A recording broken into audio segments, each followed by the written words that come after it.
Buenos dias, Puebla. Thanks for having me here. So in the next 40 minutes, I'm going to take you to a travel that touches quantum mechanics, artificial intelligence, machine learning, and genomics. So put your helmet on, buckle up, and we're going to try to make it in time.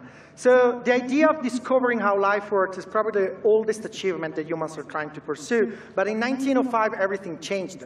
Erwin Schrödinger, a young physicist, started to understand that there must be a code that defines what we are.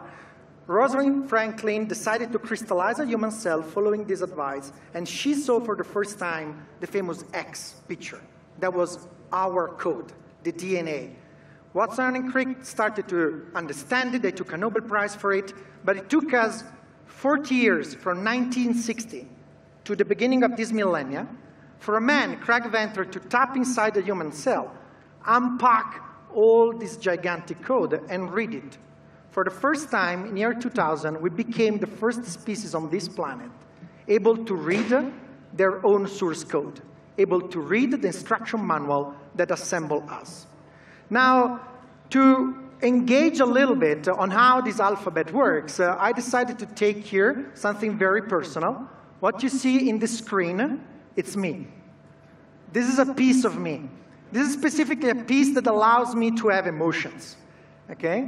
And since I'm Italian, it's a large piece. But so to assemble an entire human being, you need about 3 billion of these letters. This makes a human. How many are 3 billion? Are there many? Are there little? We decided at the beginning of this year to give a visual perception on how large is this instruction manual, to print it. And a human being printed at character 6 happens to take 262,420 pages. So this is the largest instruction manual that you can find in your life. And no matter how proficient you are assembling Swedish furniture, this thing is nothing you can read or nothing you can understand with our brain capacity. So the biggest challenge of this millennia is starting to crack this code.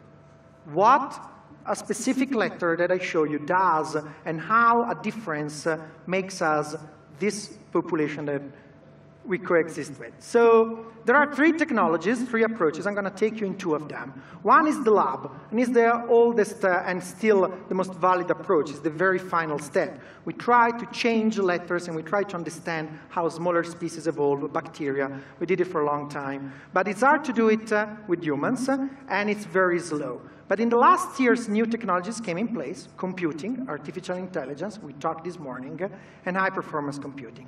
So what I'm going to show you are a couple of results on how we are starting to interpret this code better and better in time. So artificial intelligence is a very basic, very brutally, and the approach is, OK, I forget to make a sense in a mechanicistic way on how this thing works, but I'm going to try to teach a machine to read this code, to read this book, and find the signal. So to do this, the first thing that you need to do is assembling a gigantic database. And that was the idea of Craig and Peter Diamandis. They started a new company sequencing the largest number of humans that has ever been sequenced. On one side, we sequenced tens of thousands of human beings. We extracted the DNA and all the books of thousands and thousands of humans. On the other side, we collected their phenotype. Their phenotype is a technical term that defines whatever you see in a human, either your physical traits or the specific development of a disease or some kind of complication and clinically relevant things. So collecting phenotype and collecting genotypes is possible today only thanks to a hyper-exponential decay of cost. To give you an example, at year 2000, the first human genome that we sequenced costed $100 million. Today, sequencing one genome, a human being, costs about $1,000. It's a hyper-exponential decay that is making this technology accessible, and every one of us can do it. By the way, how many of you have your genome sequenced? Raise your hands. OK, I count 5. OK, 7. I don't see over there, but next year, this room has to be full of hands raising, and I'm trying to convince you now why.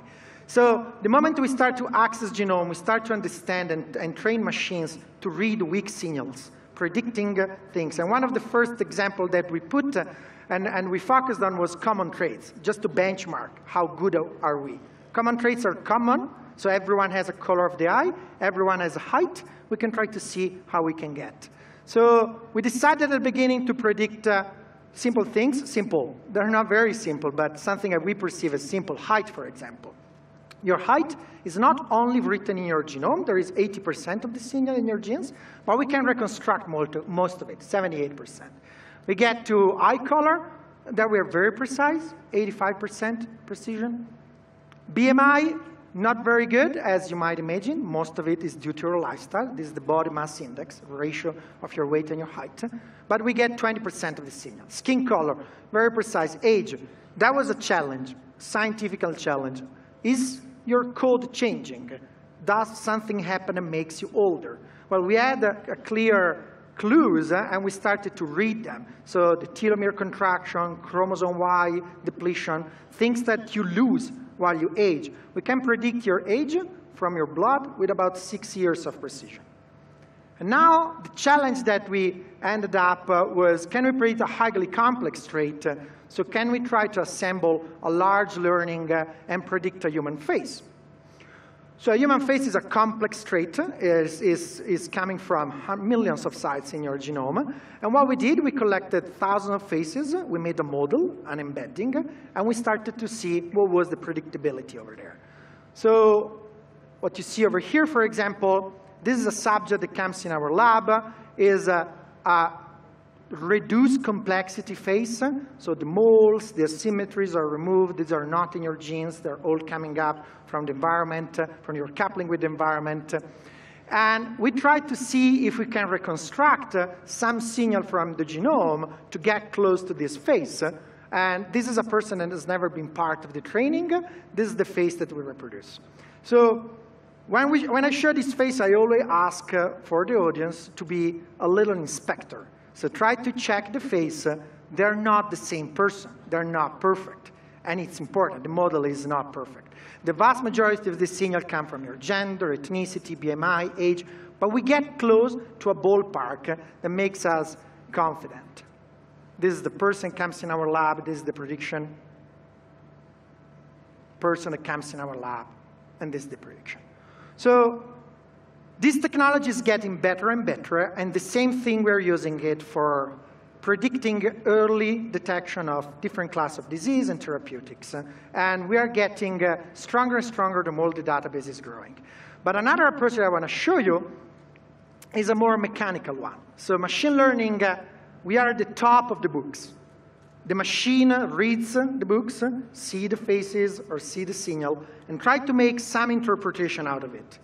What we lose most of the time with this technique is the reasoning, is why and what mechanically happen and compose the signal. So a second dream that is starting to be real in these years is high-performance computing. So the question is, can we make an atomic-level simulation of you?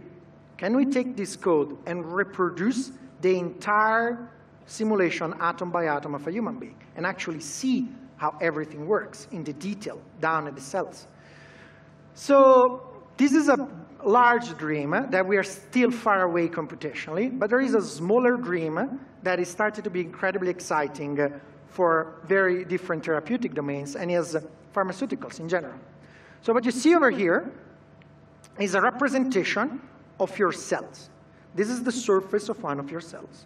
And the yellow blob over here that you see is what we call a binding receptor, is a protein, okay? So the very way you exist and the metabolism basically is an exchange of molecules that fit inside that specific hole. It's exactly like a key lock problem, okay? There are thousands of molecules that you use to activate whatever you do to exist. Now, a pharmaceutical is fundamentally a drug, is a chemical that taps a button that we know and that we like to activate or deactivate in a way or in another. Now, what I'm showing you is how good are we getting to try to do pharmaceuticals in an almost digital way.